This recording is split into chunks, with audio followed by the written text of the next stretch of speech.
Maxim கார்கியின் தாய் நாவல் இப்போது audio வடிவில் உங்கள் விகடன் பிளேயில். இப்போவே விகடன் ஆப்பை டவுன்லோட் பண்ணுங்க.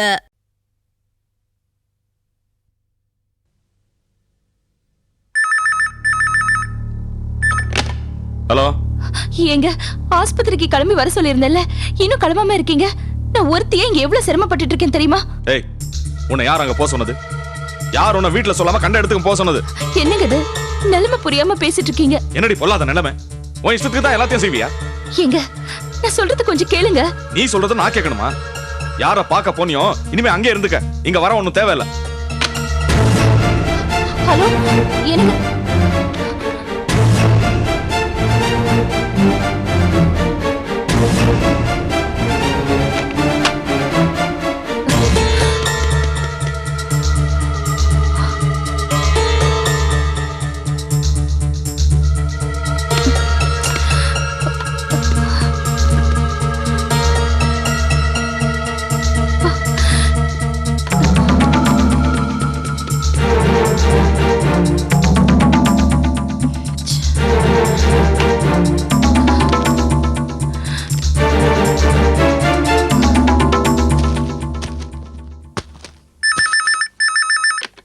ஹலோ ஹலோ செல்வம், நான் சரோ பேசுறேன்.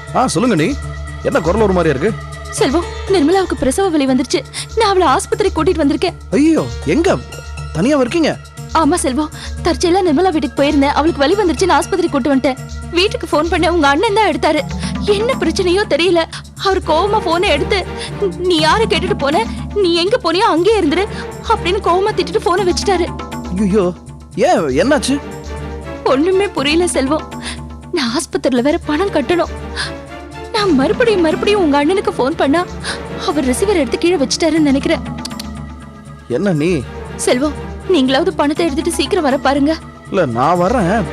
என்ன செல்வம்? இல்ல, அதுக்கு இல்ல. நான் என்ன யோசிக்கிறேன்னா, அண்ணனுக்கு கொஞ்ச நாளாவே நிர்மலா மேல ஒரு வருத்தம் இருக்கதான் செய்யுது. ஆனா அதுக்காக பிரசவ வலி ஆஸ்பத்திரியில அட்மிட் பண்ணிருக்கோம்னு சொல்லும் போது எதுக்கு இப்படி பேசுறாருன்னு புரியலையே. செல்வம், இந்த ஆராய்ச்சி எல்லாம் அப்புறமா பண்ணிக்கலாம். நீங்க சீக்கிரமா வர பாருங்க. சரி, நீ நான் உடனே வரேன். நான் இப்ப என்ன பண்றேன், வீட்டுக்கு போயிட்டு என்ன விவரம்னு கேட்டுக்கிட்டு எல்லாரையும் அழைச்சிக்கிட்டு பணத்தோட ஆஸ்பத்திரிக்கு வரேன். லேட் பண்ணிடாதீங்க செல்வம். இல்ல லேட் எல்லாம் ஆகாது. எவ்வளவு சீக்கிரம் முடியுமோ அவ்வளவு சீக்கிரம் வரேன். சரி, வீட்டுக்கு தானே போறீங்க? அப்படியே மாத்து துணிலாம் எடுத்துட்டு வந்துருங்க. சரி, நீ வச்சிடுறேன்.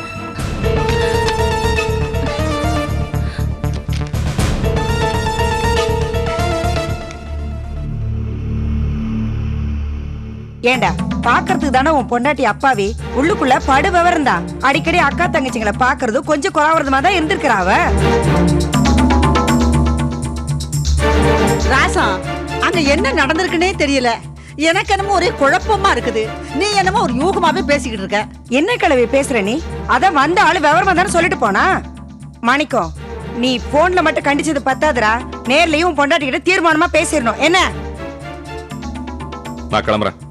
என்னடா, நான் சொன்னது உனக்கு எரிச்சலா இருக்கா? எல்லாமே எரிச்சலா தான் இருக்கு.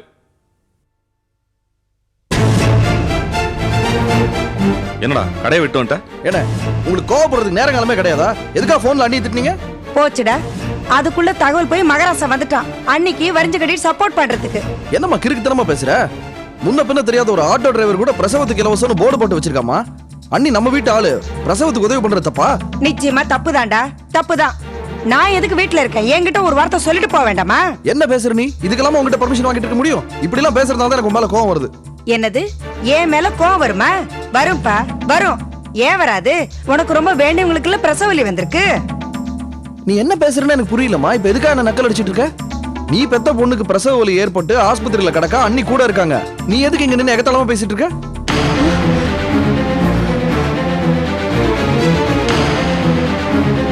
என்னது? நம்ம நிர்மலாவுக்கு வலி வந்துருச்சா? வேற யாருக்கு நீ நினைச்சுக்கிட்டு இருக்க? நிர்மலாவுக்கு பிரசவ வலி எடுத்து அதை அண்ணி பார்த்து துடிச்சு போய் ஆஸ்பத்திரியில கொண்டு போய் சேர்த்து அதை விவரத்தை சொல்றதுக்காக இங்க போன் பண்ணா அண்ணா என்னமோ வீட்டு பக்கமே வராது அது இதுன்னு பேசுறாரா?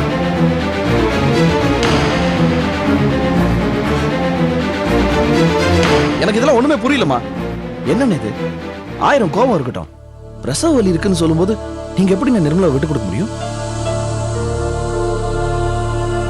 செல்வா, உங்க ஆத்தாளும் அண்ணனும் உலகத்திலே ஒரு அதிசய பிறவிங்கப்பா. இவ என்னமோ நினைச்சு செய்தா, அது எதுலயா போய் முடிஞ்சு போச்சு. ஏ கிழவி, நீ வேற நேரம் தெரியாம வளரிட்டு இருக்காத. நானே இங்க பதறிட்டு இருக்கேன். மாணிக்கம், ஏன்டா அப்படி அமைதியா இருக்க? கிளம்புடா. முதல் பிரசவம் பொம்பளைங்களுக்கு மறுஜென்ம மாதிரி. ஐயோ, இங்க என் பொண்ணு எப்படி இருக்காளோ, என்ன பண்ணிட்டு இருக்காளோ. என்னடா மாணிக்கம், ஏன் கம்மன் இருக்க? கிளம்புடா. ஏ கிழவி, உனக்கு வேற தனியா சொல்லணுமா? கிளம்பு. அடி நான் என்னடி பண்ணுவேன்? இப்படியே கிளம்ப வேண்டியதானே? நேரமாச்சு, கிளம்பு கிளம்பு. நீ முன்னால ஆட்டோல போய் உட்காரு போ. மாப்பிள்ள மேல இருக்க கோவத்தெல்லாம் ஒதுக்கி வச்சுட்டு கிளம்புடா. பாவண்ட உன் தங்கச்சி அங்க என்ன பாடுபட்டு இருக்காளோ. வாடா மாணிக்கம், என்னடா அப்படி பாத்துட்டு இருக்க? கிளம்புடா. அண்ணே, நீங்க 3 பேரும் ஆட்டோல போங்க. நான் மாத்து துணி எடுத்துக்கிட்டு வீட்டை பூட்டிட்டு பின்னாடியே வந்து சேர்றேன். சீக்கிரம் கிளம்புங்க. சரி கிளம்பு மாணிக்கம்.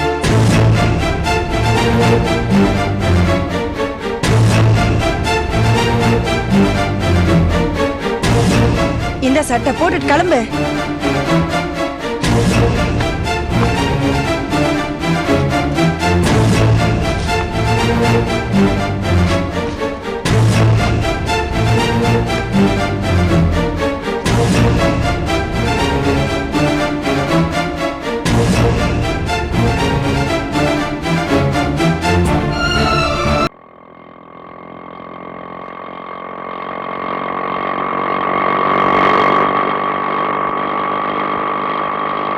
ஏராசம், உனக்கு மனசாட்சி இருக்குதா? என்ன சொல்ற நீ? இல்ல உனக்கு கொஞ்சமாவது மனசாட்சி இருந்தா போன உடனே சரவுகிட்ட நீ மன்னிப்பு கேட்கணும். ஆமாடி, உன் பையனுங்க 2 பேருமே நிர்மலா மேல காட்டாத பாசத்தை சரவு காட்டியிருக்கான். உலகத்துல எந்த பொண்ணாவது நாத்தனார் மேல இவ்வளவு பாசம் காட்டுறத நீ பாத்திருக்கியா? ஆனா நீ என்னடானா அந்த பொண்ணை பத்தி தப்பா நினைச்சு தப்பா பேசி உன் பையன்கிட்ட வேற போட்டு கொடுத்துட்ட. இந்த மடையன் அதை உண்மைன்னு நினைச்சுக்கிட்டு அவன் என்னமோ பெரிய தப்பு பண்ணதான் நினைச்சுக்கிட்டு அவளை கண்ட மேனிக்கு பேசிவிட்டான். சரி விடு பாட்டி. என்னடா சரி? எப்பதான் உனக்கும் உங்க ஆத்தாளுக்கும் புத்தி வர போதோ? பாவண்டா அந்த சரம், அவ என்ன பண்ணாலும் குத்தம் கண்டுபிடிப்பாளே உங்க ஆத்தா. இப்ப என்ன பண்ண போறா? எதுக்கு என் பொண்ணு ஆஸ்பத்திரியில சேர்த்தேன்னு அப்படி சண்டை போட போறியா? ஏதோ சொல்லிட்டேன், இப்ப என்ன அதுக்கு? நீ ஏண்டி பேச மாட்ட? பூமாதேவி பொறுமையா இருக்கிற மாதிரி உனக்கு ஒரு மருமக கிடைச்சிருக்கா. நீ ரொம்ப தாவளப்படுத்துறடி அம்மா. என்னென்ன பேசிட்ட கொஞ்ச நேரத்துக்கு முன்னால. இப்ப உண்மை தெரிஞ்சு போச்சுல. உன் மகளை தானே அவ போய் பார்த்து ஆஸ்பத்திரியில சேர்த்திருக்கா. இப்ப எங்கடி வச்சுக்கோ மூஞ்சியா?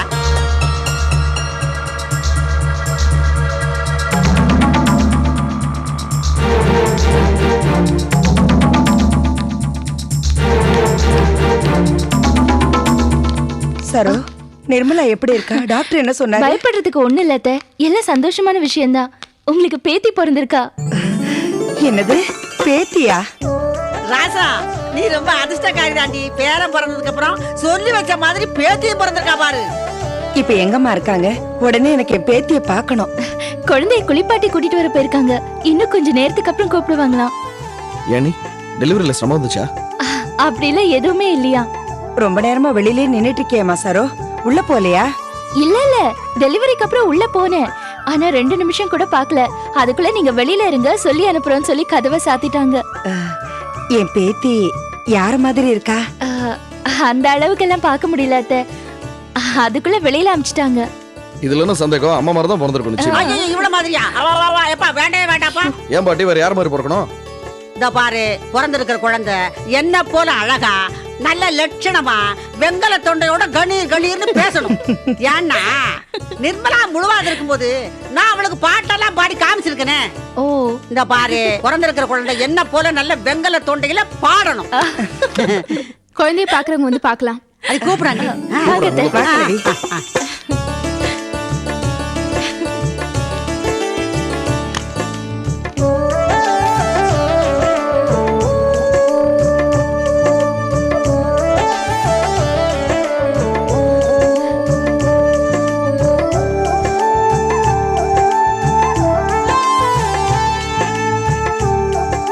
அடி ஆத்தி, குழந்தை நல்ல அழகா லட்சணமா பிறந்திருக்காள.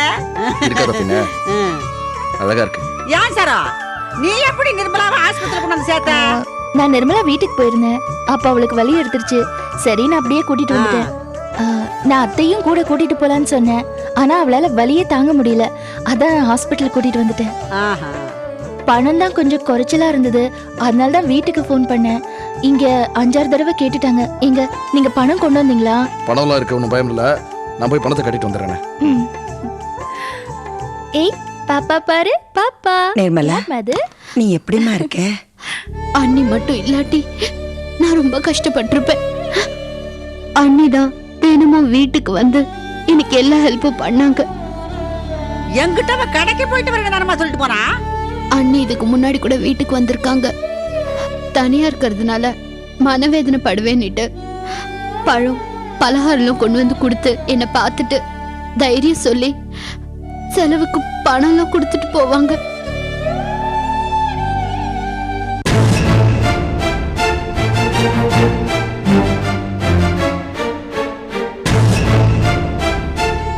வீட்டுல தனியா நொந்து போயிருந்தேன்னா தினமும் என்னை வந்து பாக்குறேன்னு சொன்னாங்க. அவங்க இன்னைக்கு வரப்போ கரெக்டா எனக்கு பெயின் வந்துருச்சு. சரி சரி விடு நிர்மலா. குழந்தை பிறந்திருக்கிற சந்தோஷமான செய்தியை சந்தோஷுக்கு சொல்ல வேணாமா? அவர் போன் நம்பரை கொடு. தெரியாது அண்ணி. என்னது தெரியாதா? ஆமா அண்ணி, அவர் திடீர்னு போன் பண்றாரு. போன் நம்பர் கேட்டா தரேன்னு சொல்றாரு, ஆனா குடுக்கல அண்ணி. இது என்னடி கூத்து? ராசா, அந்த கிறுக்கரை பத்தி இப்ப என்ன பேச வேண்டியிருக்கு? அந்த கிறுக்கனுக்கு பிறந்த ரத்தனம் இங்க படுத்திருக்குடி, இத பத்தி பேசுங்க. இக்கி போல் நிலவடிக்க இந்திரனார் பந்தடிக்க, இந்திரனார் பந்த எதிர்த்தடிக்க வந்தவளோ.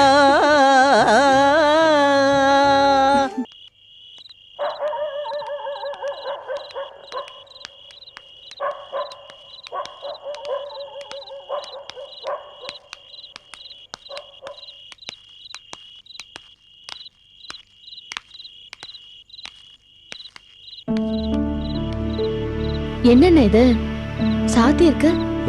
அதானே, இப்ப என்ன பண்றது? ஆனா பூட்டு போடல, பின்னாடி இருப்பாங்கன்னு நினைக்கிறேன். நம்ம உள்ள போலாம்.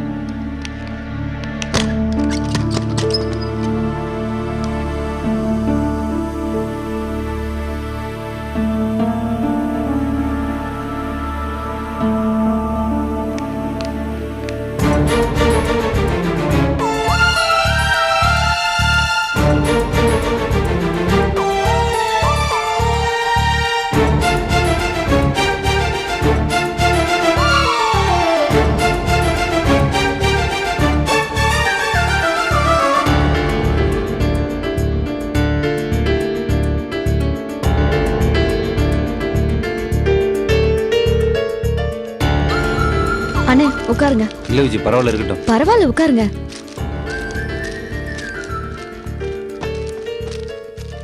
இத வந்துடுறேன்.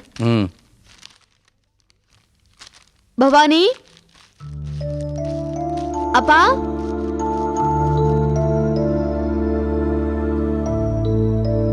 பவானி.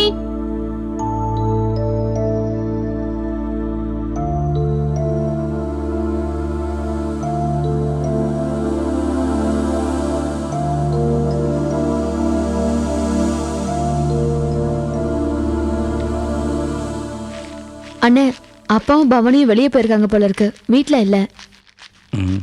சரி, அப்ப நான் கிளம்புறேம்மா. என்னண்ணே நீங்க இவ்வளவு தூரம் வந்துட்டு சாப்பிடாம போனா எப்படி? கொஞ்சம் இருங்க, இதை போட்டு எடுத்துட்டு வரேன்.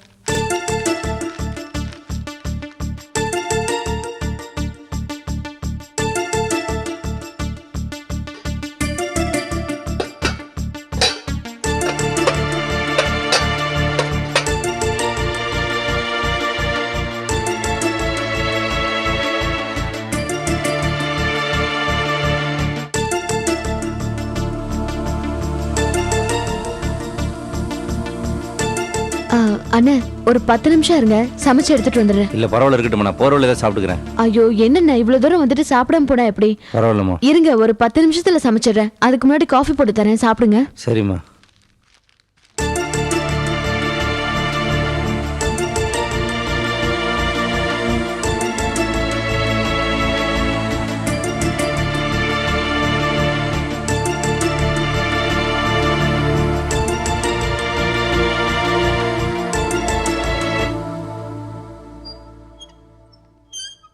நிர்மலா, எனக்கு என்னமோ மனசுக்கு ரொம்ப உறுத்தலாவே இருக்குடி. குழந்தை பிறந்த விஷயத்த மாப்பிள்ளை கிட்ட சொல்ல வேண்டாமா? எப்படியாவது சொல்லித்தான் ஆகணும். நாளைக்கு அவர் பாட்டுக்கு வந்து இந்த விஷயத்த ஏன் என்கிட்ட சொல்லல அப்படி இப்படின்னு குதின்னு குதிப்பாரு அந்த கூறுகட்ட மனுஷன். ஏம்மா, நான் மட்டும் அவர்கிட்ட சொல்ல வேணாம், நான் சொல்றேன். எனக்கு கூட தான் அவர்கிட்ட சொல்லணும்னு ஆசையா இருக்கு. என்ன பண்றது? ஃபோன் நம்பர் இல்லாம என்னம்மா பண்ண சொல்ற? எல்லாம் சரிதாண்டி நிர்மலா.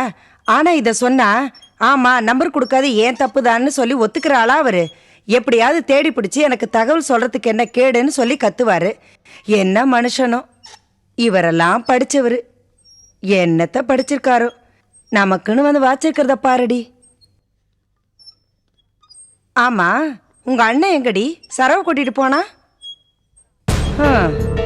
காலையில ஒரு சின்ன தவறுதல் நடந்து போச்சு, இதுதான் சாக்குன்னு பொண்டாட்டிய தலைமையில தூக்கி வச்சுட்டு ஆடுறான் போல இருக்கு. ஏண்டியாத்தா, காலையில நீ என்கிட்ட என்ன சொன்ன? நம்ம கிட்ட சொல்லாத கொள்ளாத அவ அக்கா தங்கச்சி மர பாக்க போயிருக்கான்னு தானே சொன்னேன். இப்ப எங்க போயிருக்காவா? அவ புருஷன் கூட தானே போயிருக்கா. எதுக்கு எடுத்தாலும் குற்றம் கண்டுபிடிச்சு பேசுறியே. உனக்கு ஒரு பொண்ணு இருக்கா, அவ வயசுலயே ஒரு பொண்ணு பிறந்திருக்கா. கொஞ்சமாவது பக்குவம் பண்ணணுடியம்மா. பாட்டி ஆயிட்ட மட்டும் பத்தாது, மனசுல பெருந்தன்மை வேணும்டி. நீ வேற ஆரம்பிச்சிட்டிய? ஏம்மா, அண்ணி ரொம்ப பாவம்மா. உண்மையிலேயே அவங்க ரொம்ப நல்லவங்க. வீட்டில் இருந்த வரைக்கும் நானும் அவங்கள சரியா நடத்தல. தேவையில்லாம அவங்க மேல எரிச்சல் பட்டேன். இப்ப வீட்டை விட்டு போனதுக்கு அப்புறம் தான் தெரியுது அன்னிக்கு ரொம்ப நல்ல மனசு, நல்ல குணம்னு. ஏண்டி நிர்மலா, நான் தெரியாம தான் கேக்குறேன். உனக்கு பிரசவம் தானே நடந்துச்சு, வேற ஒண்ணு நடக்கலையே? என்னம்மா சொல்ற? எங்க அவளை காணோம், மாணிக்கம் அவளை கூட்டிட்டு போயிருக்கானேன்னு தானே கேட்டேன். ஏன் கிழவி, நான் அதைத்தானே கேட்டேன். ஆமா, அதான் கேட்டேன். அது உனக்கு தெரியாதா? மாணிக்கம் சரோவை கூப்பிட்டுக்கிட்டு ஃபர்ஸ்ட் நைட் கொண்டாட போயிருக்கான். அடி போடி பைத்தியக்காரி.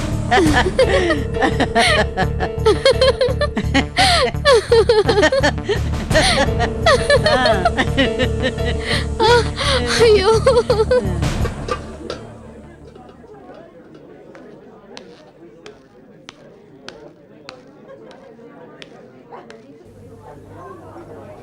சாப்பிடு சரோ.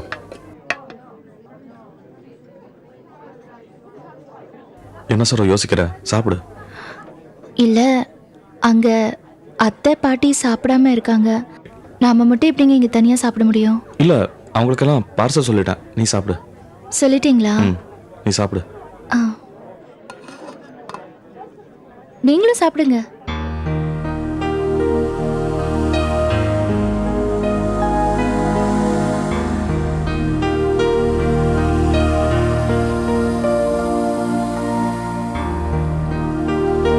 என்னங்க என்னையே பார்த்துட்டு இருக்கீங்க? சாப்பிடுங்க. சரோ, என்னங்க? உன்கிட்ட கொஞ்சம் மனசை விட்டு பேசணும்னு பேசலாமா? என்னங்க என்கிட்ட போய் இப்படி எல்லாம் பேசுறீங்க? என்ன விஷயம் சொல்லுங்க. எனக்கு நீ நம்ம வீட்டில் எல்லார் மனசையும் புரிஞ்சிட்டு இருக்க. யார்கிட்டயும் சண்டை போடாம வளைஞ்சு கொடுத்து தான் நடந்துக்கிற. நல்ல நல்ல மருமகளா தான் நடந்துக்கிற. பாட்டி சொல்ற மாதிரி உன்ன மாதிரி ஒரு மருமகள் கிடைக்கிறதுக்கு கொடுத்து வச்சிருக்கணும். ஆனா நாங்க தான் சமயத்துல அதையெல்லாம் புரிஞ்சுக்காம உன்கிட்ட வித்தியாசமா நடந்துக்கிறோம்.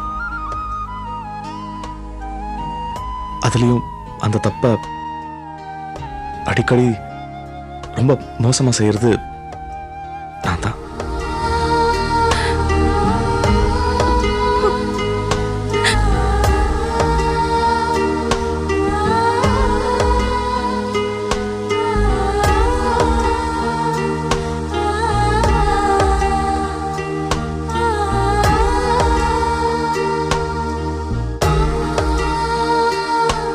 மாக்சிம் கார்கியின் தாய் நாவல் இப்போது ஆடியோ வடிவில் உங்கள் விகடன் பிளேயில். இப்போவே விகடன் ஆப்பை டவுன்லோட் பண்ணுங்க.